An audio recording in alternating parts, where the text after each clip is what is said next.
It is 2 minutes past 8 p.m. Thank you so much for tuning in to UBC TV Inspiring Uganda, and welcome to UBC News Tonight with me, Sharon Kyomugisha, and Mugalu Mohammed on sign language. In our top stories of the day, President Sharon Kyomugisha has met with the late Colonel Charles Okello Ngola's family and the late Zebra Senyange's, both victims of the incidents involving errant Uganda People's Defense Forces soldiers. Now, Colonel Ngola, who served as the Minister of State for Labor, Employment and Industrial Relations, and Senyange, a former professional boxer, tragically lost their lives in separate incidents. The meeting took place at State House in Tebe, as you're about to witness. President Museveni, in his capacity as Commander-in-Chief of the UPDF, invited the families of the late Colonel Ngola and boxer Zebra Senyange to officially extend an apology on behalf of the army, acknowledging that the crimes were committed by its officers. Colonel Ngola was fatally shot by his bodyguard, UPDF soldier Wilson Sabiti, on the morning of May 2nd, 2023, at his home in Chanja, a suburb of Kampala. Meanwhile, Zebra Senyange, a boxer, trainer and NRM mobilizer, was also killed by army officers on patrol in the early hours of December 30th, 2020, at his home in Waise-Kawempe Division. President Museveni once again conveyed his condolences to both families and extended financial support. That's what I thought we could organize. So that is my side of trying to not compensate, but to support. Because you can't compensate life, but support. During the meeting, the national leadership of born-again Christians from Lira district offered prayers emphasizing the importance of reconciliation and forgiveness as exemplified by Jesus on the cross.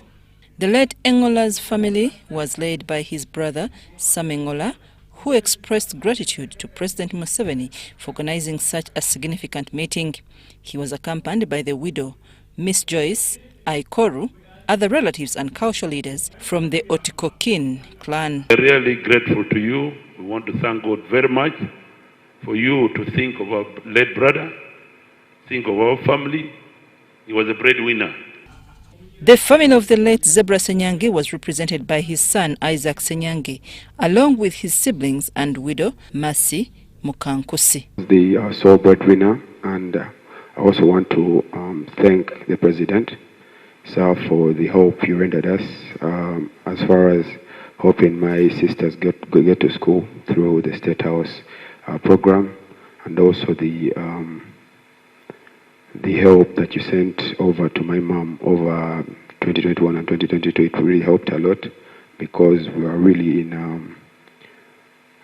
a vulnerable situation and condition. So the Deputy Chief of Defense Forces, Lieutenant General Sam Okiding, represented the Chief of Defense Forces, General Muhoozi Kainerugaba, at the event. Lieutenant General Okiding, on behalf of the UPDF, offered a sincere apology and condolences to the families of the victims. The families accepted the apology. We admit there were tactical operational mistakes. As a result of that, we lost this Uganda and Senyange. Again, to the family, on behalf of UPDF, I stand here to say we are sorry. We ask for your forgiveness. Your apology, and we welcome it with all the love. Although we cannot forget what happened, or the incidents that happened on the 29th of December 2020, we can forgive, and even right now, kind of shivering for this kind of occasion that has happened.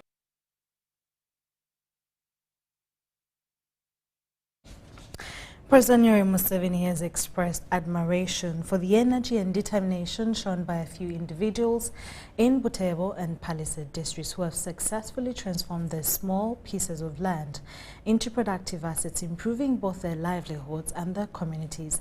This observation came during the President's visit to Bukedisa region this week. Take a look.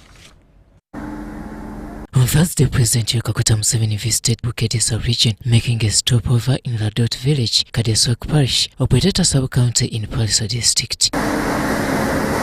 Following a guided tour of Lukongo Cotton Company Limited, the President officially commissioned the facility. This company focuses on the production and processing of cassava starch, a development that has created numerous job opportunities. The presidential visit also included a tour of a livestock farm.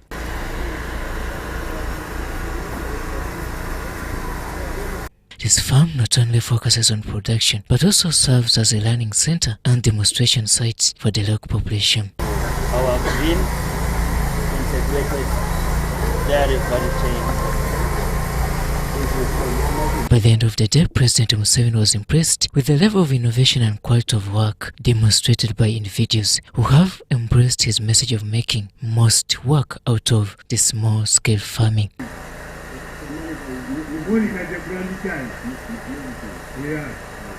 It's more safe than? Yeah, this now takes much longer. At least a minimum of 10 days to a farmer's home. Yeah, this one can take like 10 days in a farmer's home. Yes, this is more similar. Yes. He pledged increased government support for such community game changers. Said no, we should unite it and begin a new chapter of wealth creation. In Bukete, the President was invited by the Minister in charge of Science, Innovation and Technology, Dr. Monica Musenero, for a thank you celebration. We now come up with tools which can rapidly transform communities because the mindset change takes a very short. Robert Onyango, UBC News. Thank you so much, Robert Onyango. Former Attorney General Professor Edward Kidu Makubuya has been laid to rest at his ancestral home in Kalasa Village, Makubuya Sub-County, Luwero District. Former national leaders, clergy, legal professionals, public servants, and experts from various fields attended the ceremony presided over by the Bishop of Luwero Anglican Diocese, Right Reverend Wilson Chiseka. Now, Vice President Major Jessica Lupo represented President Yoweri Museveni at the burial of Makubuya, who died on Monday at 75 years.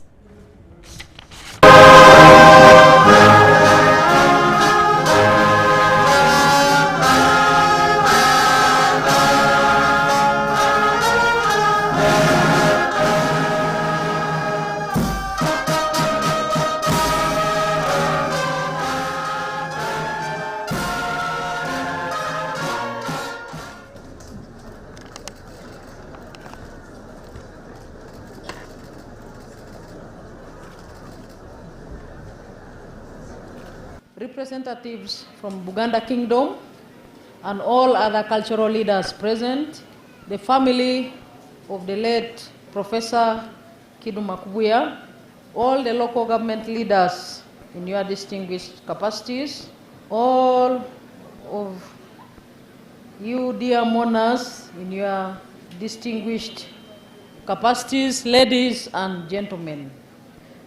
Mbala muzizanyo mwena Lord Bishop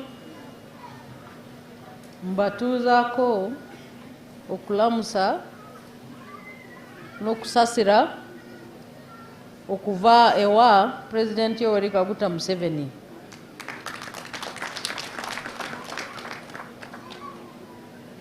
Lord Bishop era mbatusaako okusasira okuva ewa Mama Janet Kataha Museveni. Lord Bishop, His Excellency President Wafe era yabaweereza obubaka obuwandike era munsikirize mbusome abakungubazi mwena.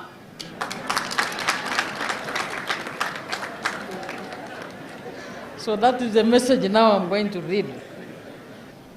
And in the title of the message, it says, Condolence Message. On Monday, 19th August 2024, I received news of the death of Professor Kidu Makubuya, the former Attorney General of Uganda. I convey on behalf of government heartfelt condolences to the bereaved family and all Ugandans upon the death of a distinguished senior citizen and former national leader. The legacy of Professor Kidu Makubuya is multifaceted. First of all, he carved a niche for himself in the legal profession as a senior scholar, author, don, and advocate. Some of the prominent lawyers in our country today were taught and mentored by Professor Kidu Makubuya, and several others have benefited from studying the works that he authored. The key point to note about Professor Kidu Makubuya is that he was not an ivory tower academic. Despite his great learning, he easily connected with the masses to understand their challenges and come up with a cure for them. There is always a temptation for academics and intellectuals to become detached from the common people and spend a lot of time studying subjects that are alien to our local conditions. A country cannot develop without the input of its brains.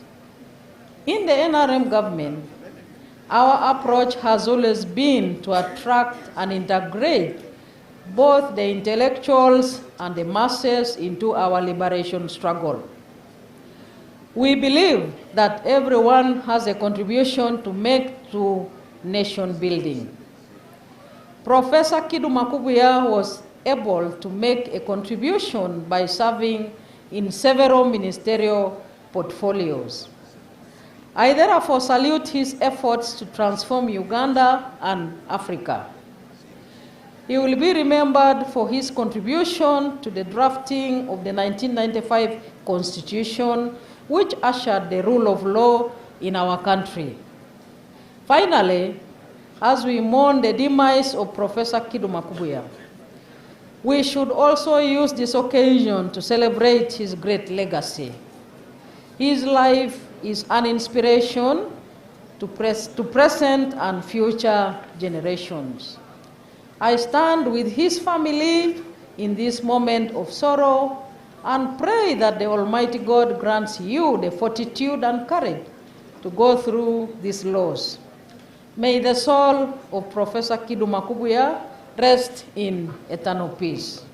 Yoweri Kaguta Museveni, President of the Republic of Uganda, 21st August 2024.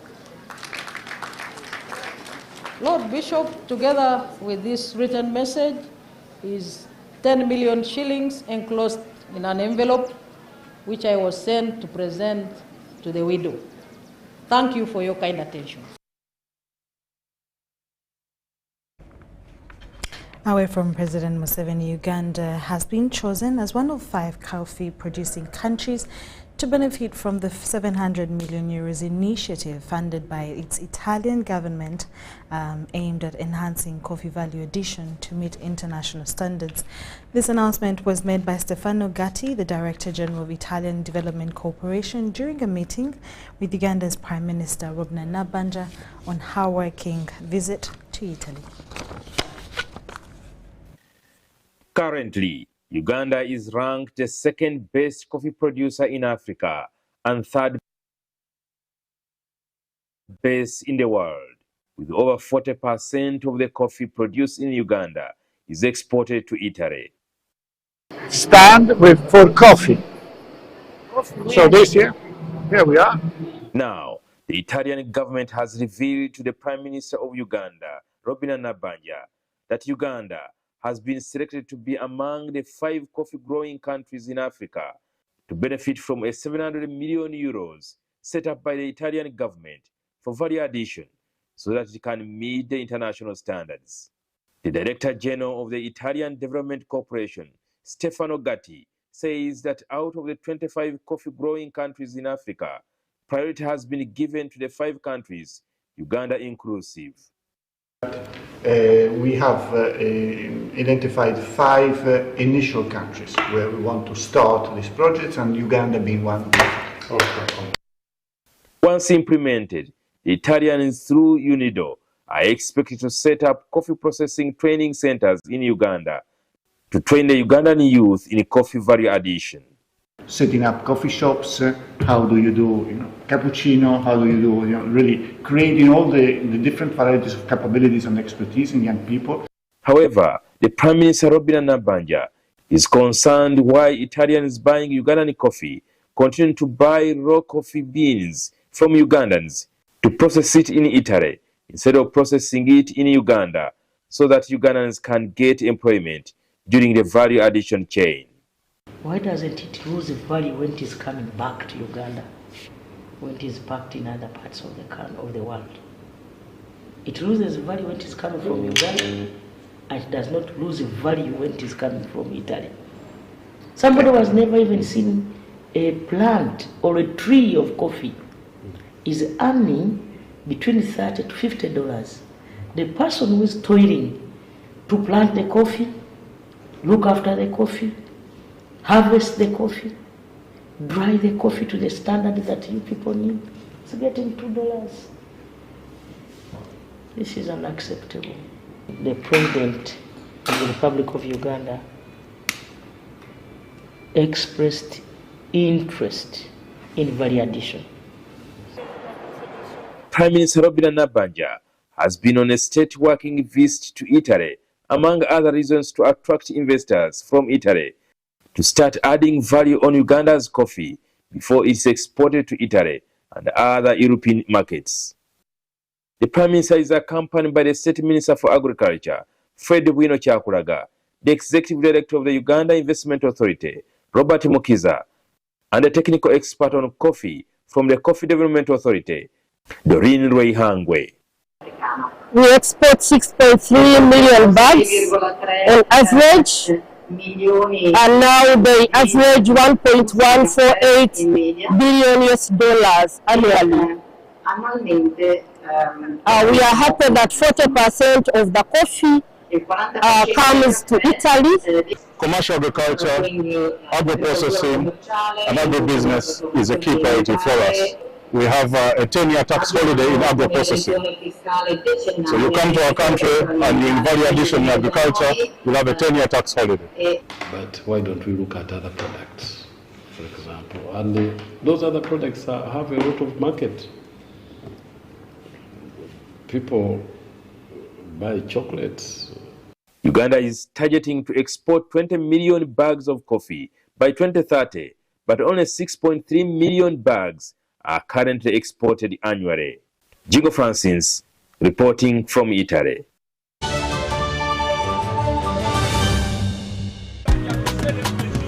You used to tell me that I don't make you happy. All that time you would be complaining. I'll call you every day, yeah, yo, baby, don't know. You can now get all the Chibuzi out with MTN voice bundles. Call all networks Kubei Dondoro. Buy a 25-minute voice bundle for only 1,000, or buy any daily voice bundle of your choice. Dial *100 *21 hash and select daily, or use the My MTN app. When we talk together, we are unstoppable.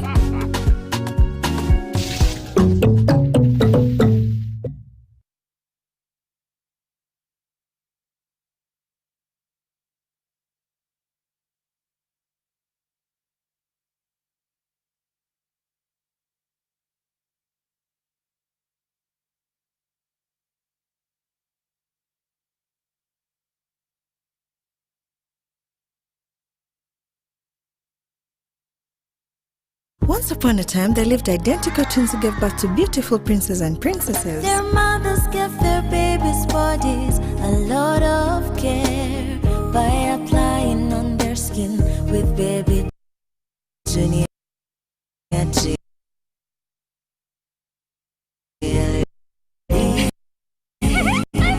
So try their targets and everyone would admire their glowing skin. Fun fact, Baby Junior prevents diaper rash during sensitive skin. Africa, baby, to your jelly, baby, to the skin. No more worries anymore. Baby Junior. Baby Junior. Sometimes, the pressure of paying taxes can feel overwhelming. The temptation to cut corners and under-declare your income may creep in. But before you make that choice, consider the cost. Under-declaring taxes might seem like an easy way out, but the consequences can be severe. URA offers resources and payment plans to help you manage your taxes. You can pay in installments if it's difficult to pay in full.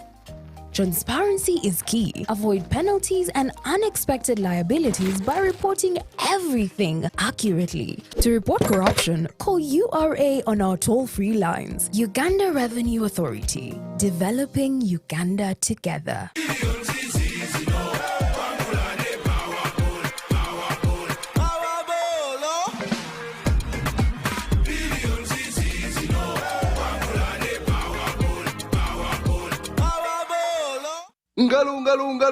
It's true what people say, that when I wash and you wash your hands with soap, we'll have less infections as Ugandans.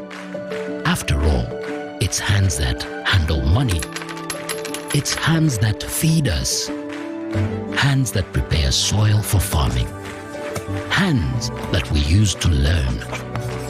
And hands that we use for fun. When I wash and you wash, it means clean hands for all. So, wash your hands with soap and clean water regularly to keep away infections and disease-causing germs. This message is from the National Hand Washing Secretariat with support from UNICEF. Uganda fire! Endiva fire! Our border fire! Uganda! Thank you for showing your fire! Has Nabole Stadium opened its doors once again? While you were moving in wet, you were the 12th player when Uganda Cranes needed you the most. Through our famous wins Gatumakunda and our unlucky losses, you stood firm, supporting even louder. Now, as Uganda Cranes take on South Africa and Congo this September, South Sudan in October, and play our second legs against South Africa and Congo in November, bring even more fire! Because with your support, Uganda Cranes is unstoppable! Uganda fire! Proudly brought to you by MTN, the #1 supporter of Uganda Cranes. Together, we are unstoppable.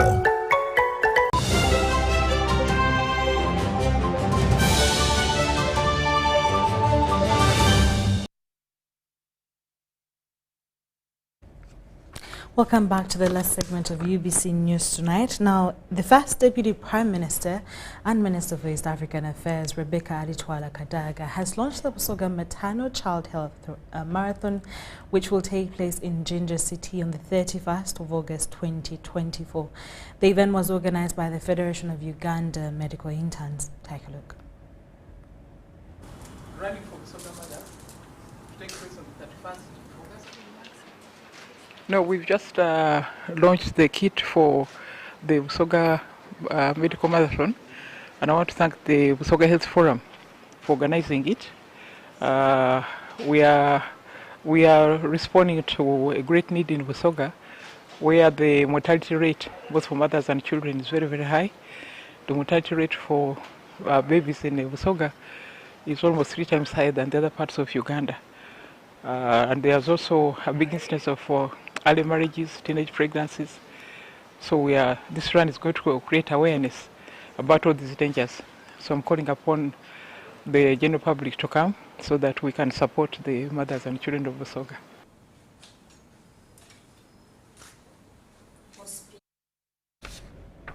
Uganda runners have dominated the podium at the 3rd edition of the Tasker Light Mount Rwenzori Marathon. Details follow.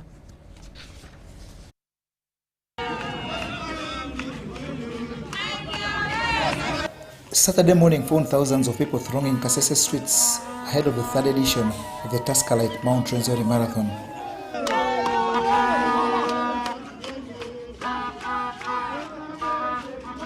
It was a contest in all categories for this World Athletics Certified Marathon that has grown in stature since its inaugural edition in 2022.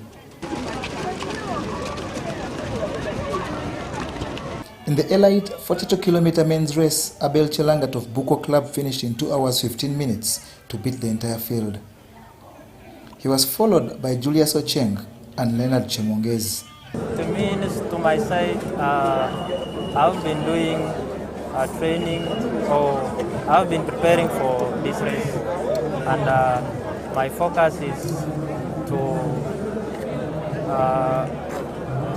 compete in other big races. In the women's 42-kilometer race, Emily Chebet was first and followed by Ruth Cheptoek and Scarlett Chemos. It was my first time to come here and run in Kasese. This is my first time to run full marathon in Kasese. I'm very happy. The time I was running, I was behind, but because of experience and training, I did it.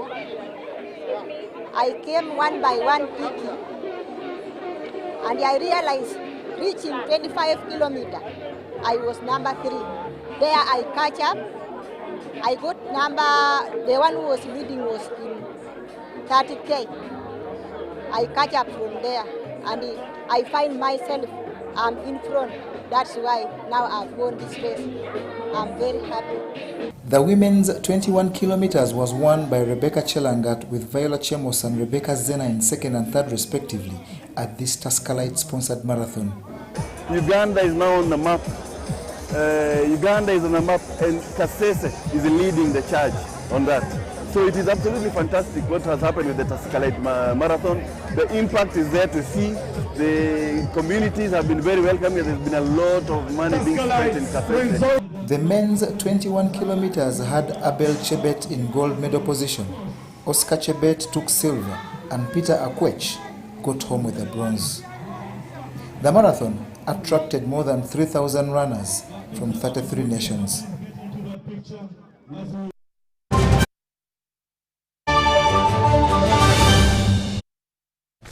And that's all we had for you right now. Do join me again later on in the 10 p.m. from One News coming your way. My name is Sharon Kyomugisha with Magalu Muhammad on Sign Language. Stay tuned for more programming on UBC TV.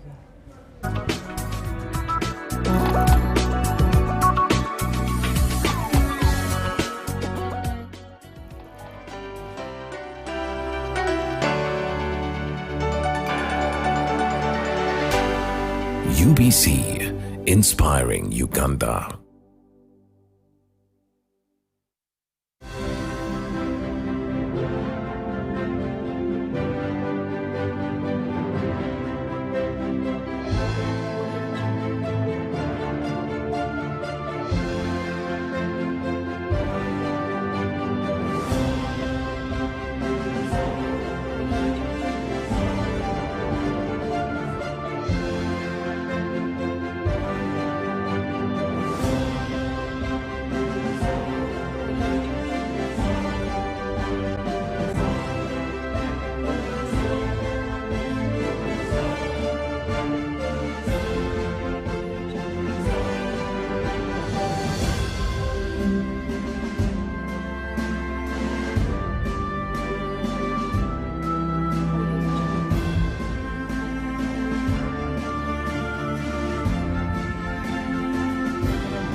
Royal Challenge presents African Culture Show 2024. From 5th to 7th September, African countries will showcase their cultural lifestyles of food, dances, poetry, clothing, and we shall also have live African traditional performances. We shall be at Kololo Independence Grounds starting at 9 a.m. to 10 p.m. at only 50,000 shillings. Dressing code is African culture wear. Come see countries like Nigeria, Ghana, Egypt, Libya, plus visiting countries like Brazil, India, China, and many more, showcasing their traditional cultural lifestyle.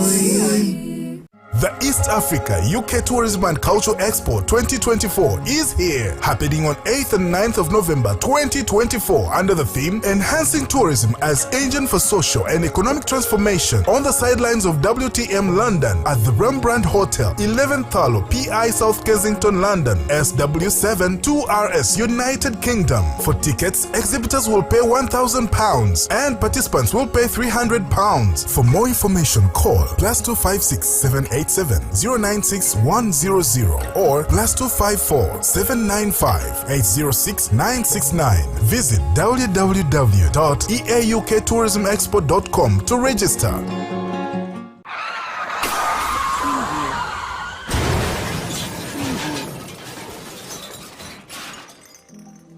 Shocking statistics on road crashes in Uganda show that there were over 23,608 road accidents in a single year, 2023.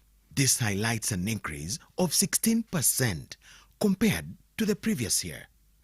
The Uganda Traffic and Road Safety Report of 2023 also shows that there were 24,728 casualties from road crashes, with 4,806 people dead, 16,736 seriously injured, and 3,186 escaping with minor injuries. The rampant increase in the number of road crashes and casualties in Uganda is seriously alarming. According to Uganda Police Traffic Report, 80% of road crashes in Uganda are as a result of speeding, reckless driving, and violation of traffic rules and regulations. Your life and that of other road users matters. Every life taken or injured in a road crash is an emotional loss to a family, resource loss to a business, development contribution loss to a community, and a socio-economic loss to the nation. Join hands together to reduce and, if possible, eliminate road crashes from our roads by avoiding reckless driving, obeying traffic signs and rules, and maintaining public safety intelligence to keep ourselves, passengers and other road users safe at every time. Remember, drive safe today to live again tomorrow. Tofira kukubo.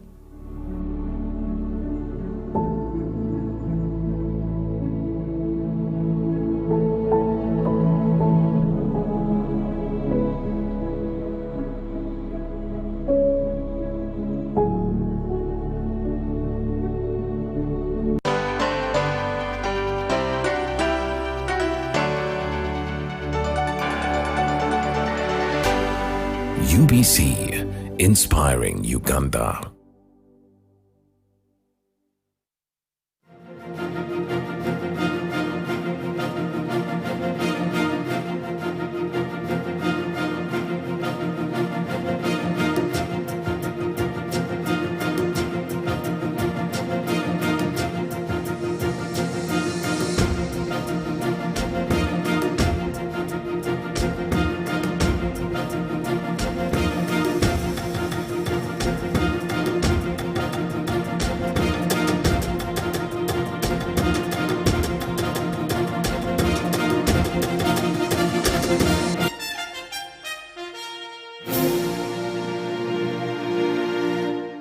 Welcome to this insightful episode of the Business Roundup, and we assure you of rich and diverse business content from Uganda and across the globe. I'm your host, Dennis Ikoa. Let's have the highlights. Parliament of Uganda this week rejected the Alcoholic Drinks Control Bill 2023. Industrialists want assurance from government that the end of Umeme's concession won't disrupt power supply. United Kingdom government and the government of Uganda have launched a groundbreaking clean cooking program. And last but not least, Freedom Electric Vehicle Limited launches electricity-powered 11-seater taxis in Kampala. It's our request, please don't touch the dial because it's business time. And on to our first story. Parliament of Uganda this week rejected the Alcoholic Drinks Control Bill 2023, noting that the bill does not clearly state the problem that it is trying to cure. The move by the August House has been lauded by the Uganda Alcohol Industry Association. Let's have a look. Since November 2023, Parliament has been deliberating on the proposal to introduce new legislation regulating the purchase, sale and consumption of alcohol. Important to note is also regulating the time and premises to which alcohol is sold in Uganda. Different stakeholders engaged with the Joint Parliamentary Committee of Health and Trade, giving their input about the Alcoholic Drinks Control Bill 2023, brought by a private member, Sarah Opendi, also the Toro woman member of Parliament. But the bill flopped during its road for a second reading after the report of the committee failed to come to terms with the gaps which the bill intends to address. So for that reason alone, Right Honourable Speaker, I'd be moving that the bill be rejected by the House. And it is hard to enforce, to buy soft drinks and differentiate them from alcoholic drinks. The committee also observes discrimination and unfairness under Clause 14.2, which allows supermarkets or depots to sell alcoholic drinks between 10 hours and 22 hours. The report was presented by the new chairperson of the Parliamentary Committee on Trade and Tourism during the Tuesday plenary session chaired by Deputy Speaker Thomas Tayebwa. The bill should have been upheld and studied carefully because a bill of this nature has to balance trade and business interests as well as health. The committee report puts it that the bill, being a private member, will have a financial constraint in the consolidated fund. Hence, the House should reject it entirely. So, for me, I can only say that this 11th Parliament needs prayers because we are not doing what we are supposed to be doing. There is something else that seems to be driving us, which I am yet to understand. The minority report, as presented by Aru County MP Christopher Komakech, interested the MPs to consider the cost benefits resulting from the abuse of alcohol in Uganda. This was in vain. As is observed by the majority report, the development of the National Alcohol Control Policy arose out of wide consultations with various stakeholders. Sarah Opendi blames the Attorney General, who she thinks would interest the government to take over the bill due to the damage which alcohol imposes to the population, especially the young people. Opendi is considering to reintroduce the bill in the second phase. Because the government has an alcohol control policy, and that was already a step in the right direction, showing that the government has the will to control the production, the sale, the manufacture and advertising of alcohol. But what could be the threats to the alcohol industry in Uganda? The main issue that we have in our sector is the illicit trade, where we're seeing that 65% of the sector is illicit. Of course, we have issues of alcohol abuse. Nobody is talking about that. So it is a big one, which is more of behavior than putting up embargoes and laws. Jakita Hakanizibwa, the chairperson of the Uganda Alcohol Industry Association, says the Alcoholic Drinks Control Bill 2023 was initiated in a bad spirit, as the motives were derived by emotions. We were only looking at manufacturers, but there's the entire value chain that needed to be considered. 6 million livelihoods survive on the sector.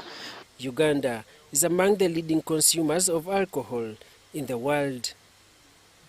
Daniel Mugoya, Gloria Gutabinji, UBC News.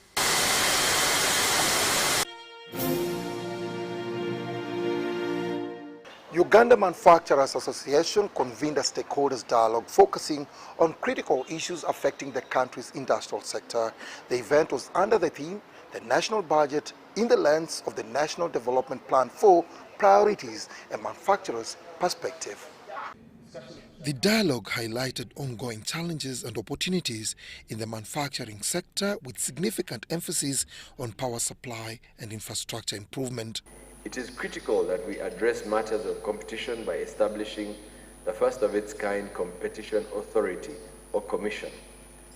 Financial sector deepening for affordability and access to patient capital by leveraging NSSF funds channeled through a development bank and a robust capital markets authority.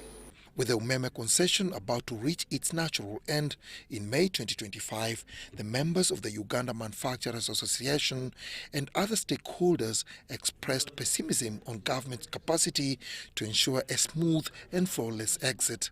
We are very worried, friends. Not that we doubt the capacity of government to distribute power, but because of the uncertainties that come around management of public goods by our government. And I want to be very candid in this. At times government wakes up and you wonder whether we had government around. Look at Chitezi and what is happening there. You wonder whether we were around. So we don't want to see a scenario post-March 2025 taking us back to the days of road shading. We welcome the idea of localizing every component that affects our economy. So if government trusts that transiting of umeme is out of the supply chain is the most rational decision, we go with that. All we say, we want reliable power. We wouldn't care so much who is in the supply, but we care about three things: reliable power, affordable power. However, the Minister of State for Energy, Honorable Okasa Opolot, was present at the meeting, assured them of government's high level of preparedness. Who is running umeme? More than 80% Ugandan boys and girls. What's the new product they have, which we don't have? What school did they go to?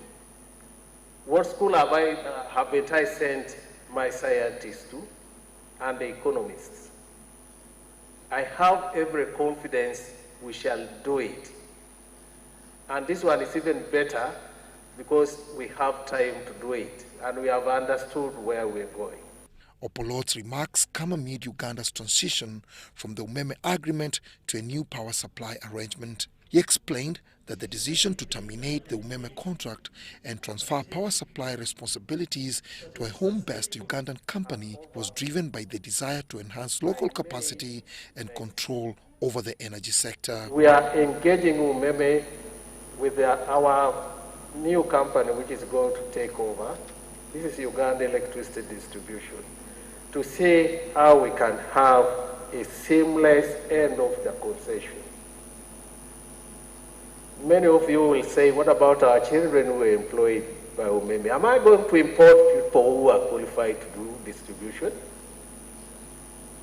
Where there is a Ugandan, you'll just merge into a job in the new company. As Uganda navigates these changes, government reaffirms its commitment on strengthening local industries and tackling inefficiencies. Dennis Igoa for UBC Business. We go green. The United Kingdom government and the government of Uganda have launched a groundbreaking clean cooking program. The program will promote the use of energy-efficient electric cooking devices such as induction cookers, which equally save time, money and energy needed to cook meals and versatile in preparing local meals with ease. Let's have a look. In the pot, we already have some water there now. Under this 2-year program, valued at £5 million, or approximately 24 billion Uganda shillings, the focus will be on expanding the nationwide sustainable supply chain. These gadgets, this technology requires connection. So it's our obligation as government to do the last mile connection, to make availability of electricity for people to use. That is our obligation. And on the 3rd of this month, God again worked. A miracle happened in West Nile, that entire region. Since 1901, more than 100 years have been away from the national grid.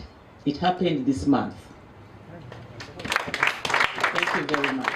The goal is to expand a supply chain of at least 10,000 high-quality electric cooking appliances, establish a high-impact cooking unit at the Energy Ministry, and to develop scalable business models to address barriers to clean cooking access. Simple. Wow.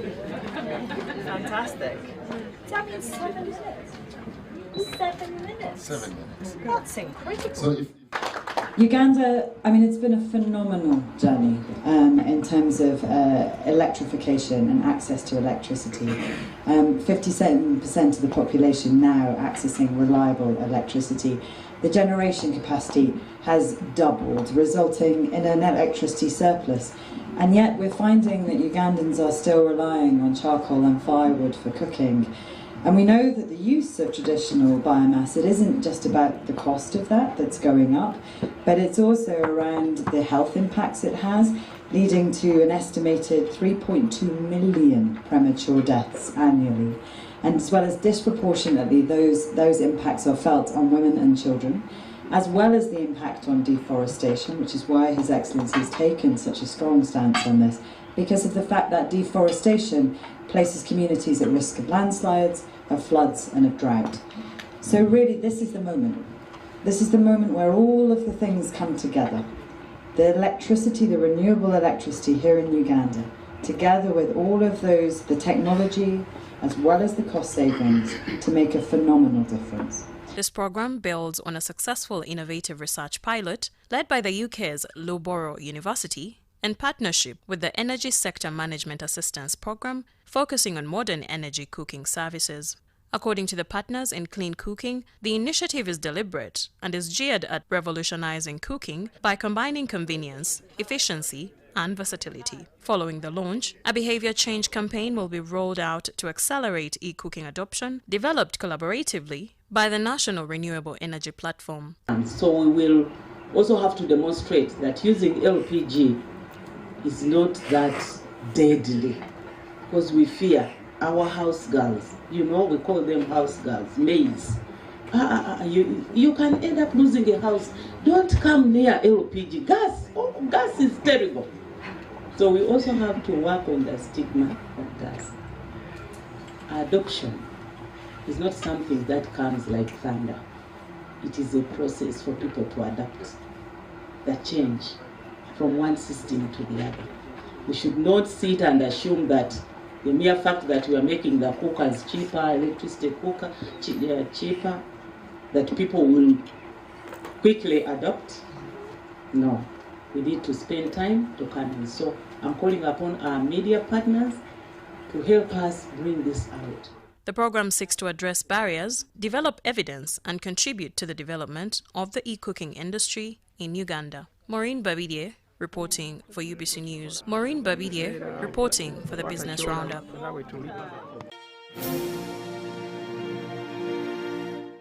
And still on matters of green energy, private sector players in the importation of electric vehicles are urging government to reduce taxes for the importation of electric vehicles and also subsidize the price of electricity in order to boost the e-mobility sector.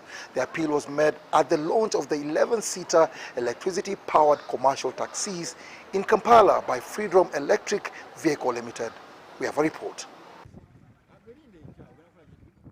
Kampala, capital city, is embracing electric mobility. The launch of Freedom Commercial Electric Vehicles in Bwaise, a Kampala suburb, drew immense interest and enthusiasm. The environmentally friendly electric vehicles present a cost-effective alternative to conventional vehicles. By reducing the number of vehicles using fuel in terms of petrol and diesel, to replace them with some which are using power in terms of electricity, will also curb down the level of environmental pollution by actually improving and increasing on the number. As the world gravitates towards sustainable solutions, Freedom Electric Vehicles is lauded by the local leadership of Kawempe Division for standing at the forefront of revolutionizing Uganda's transportation sector. Along with the way, even individuals will start buying these vehicles. Now, when you look at the advantage, if the advantage being emphasized is to go buy, if the charging cost is going to be 40,000 and you are going to move about 250 kilometers or above that, that means to and fro you are charging twice at 80,000 and you will have covered 500 kilometers. To me, that would be advantageous even to the individual vehicle owner. The company commits to support Uganda's e-mobility and energy transition agenda, which is currently the focal point in environmental conservation globally. The car is so user-friendly, fully electric, no sound pollution, and no smoke in it, so it doesn't pollute the environment as well. So it's so affordable for the people to use. Carlson Investment has been contracted to develop a transit terminal in Bwaise, where the fast charging station of the electric taxis will be set up before being rolled out to other terminals. Dennis Igoa and Juman Samba for UBC Business.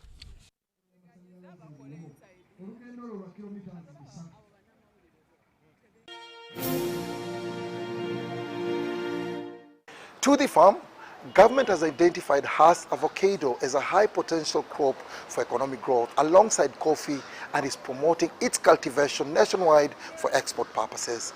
Leading the way in this initiative is Musubi Farm in Mayuge district, located in the Busoga sub-region, which is pioneering Hass avocado farming. Busoga region is one of the biggest sugarcane grower on both commercial scale, but still registering persistent poverty levels. To boost the growing of high-value crops and reduce reliance on sugarcane growing, the National Agricultural Advisory Services (NADS) started supporting farmers in Busoga region to embrace the initiative. We are now telling our people in Busoga that they need to now to embrace high-value crops, because sugarcane is only appropriate on large scale for farmers who can do up to 500 or more acres.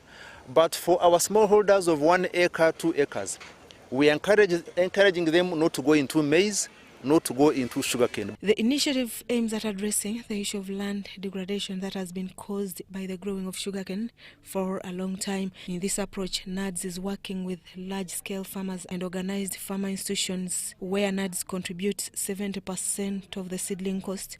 We are talking about commercial farming. This is not cassava that you're going to grow for putting food on the table. No, this is something that you are growing for commercial purposes. So the reason we are here now is in Busoga is to drum up the support to popularize Hass avocado, because the advantage we have here is that we have one of the biggest nucleus farms of Hass avocado. Musubi Farm, located in Mayuge district, is one of the largest commercial growers of Hass avocado in Busoga region, with a complete production chain. We are doing what we call Hass avocado value chain. As in, we are doing avocado all the way from the seedling, its propagation, its planting, its packaging, its processing, and we export. Not only we export the fruit, but we also export oil. Despite existing potential for production, the commercial supply of high-value crops like Hass, avocado and macadamia is still minimal. With capacity to crush at least 20 tons of avocado in a day, the farm is operating under capacity with several indigenous avocado varieties and imported tons of Hass avocado. We run only half shift to produce from Hass, then we run like 2 shifts to get from the same oil from the local varieties. Busoga region has a cooperative union which encompasses 4 cooperative societies to bring together all farmers in the 11 districts which NADS is supporting. We have those who have trees which are mature, 3 years, ready to fruit, ready to export. Then we have a category which is 2 years. Then we have another category of those with trees that are 1.5 years, and then a category of trees which are less than 1 year. So if I have an acre of Hass avocado, that is my office, because it is incidental towards how I earn money. So we want to dispel and demystify the issue of job creation. So Mr. Mustafa you have created hundreds of thousands of jobs. I know this because when I came driving, I saw large expanses of land under cultivation. And therefore, in our view as private sector, I have seen so many jobs and so many offices in that extension. Thank you very much. During the stakeholders engagement held at Musubi Farm in Mayuge district, farmers underscored the challenges that they face. That house is not there. We have resorted to crushing local avocados, but it is not working well with us because of a lot of challenges. Like I said, for example, you will need 814 tons of local avocados to make a container of oil. And you will need 312 tons of husk to do the same container. In the same meeting, resolutions were arrived at on how to support farmers in the region to grow husk avocado other than rely on sugarcane.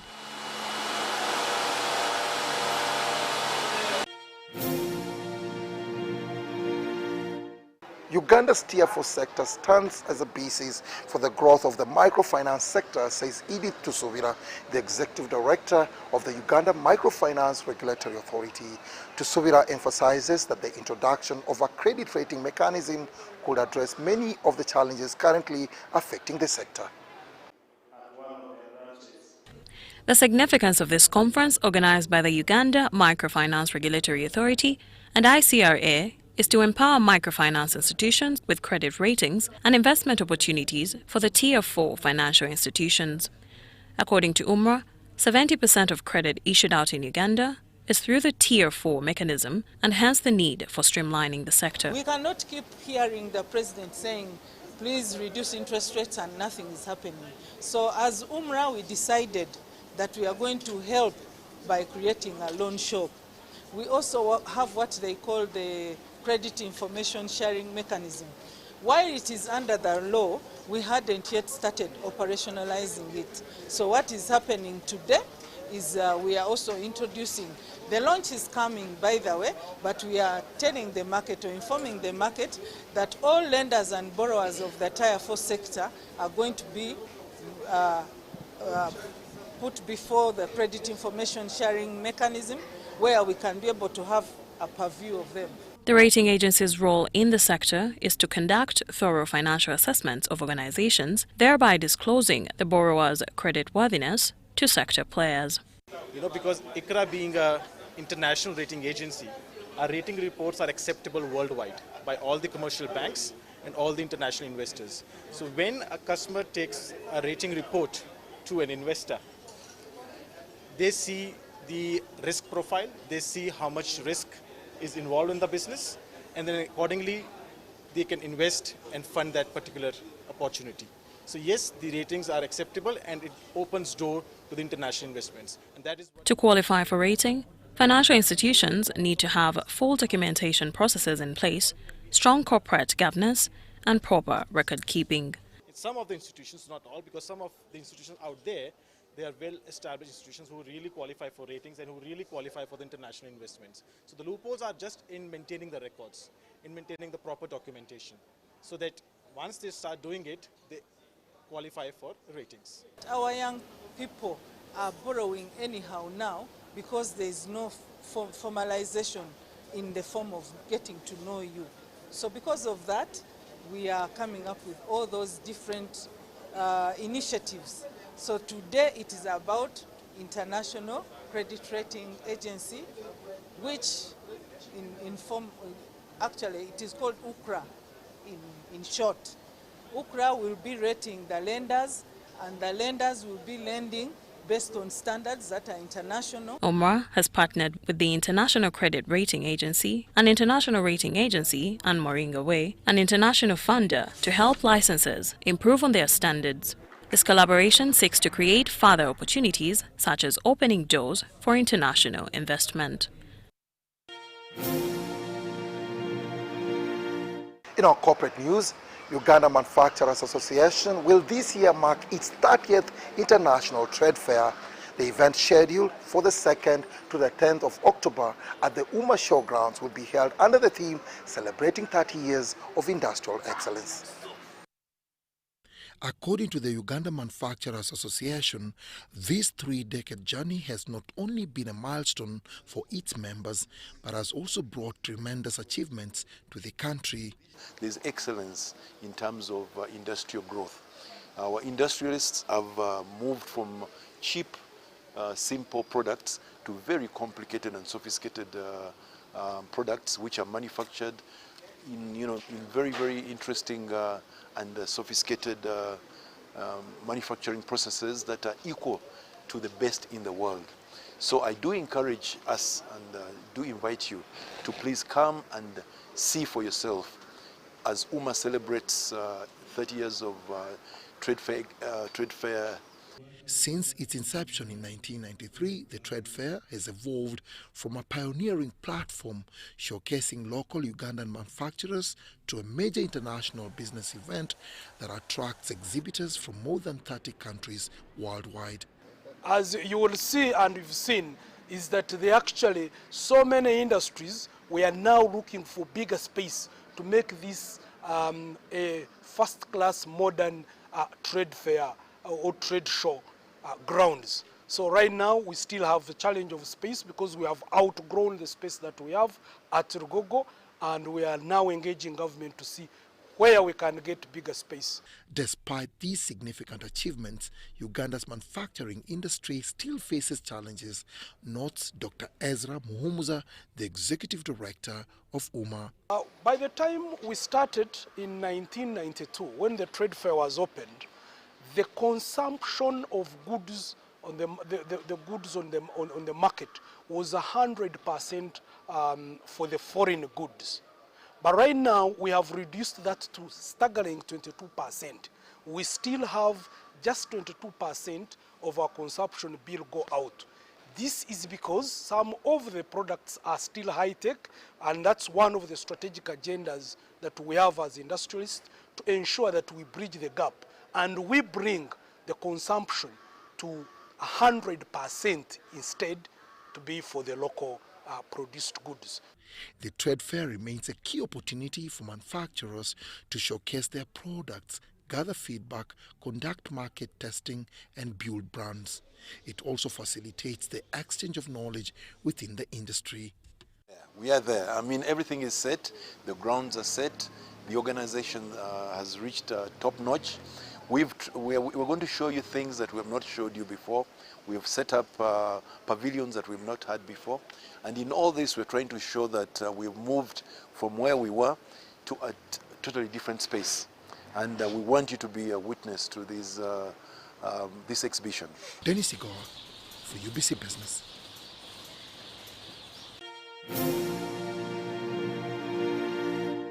The second school term is almost done and the children are coming back home for holidays. As the BRU team, we urge you to keep the young people busy with productive work. Remember, it's for their own good. Let's catch up same time, same place. From the team and I, it's bye-bye.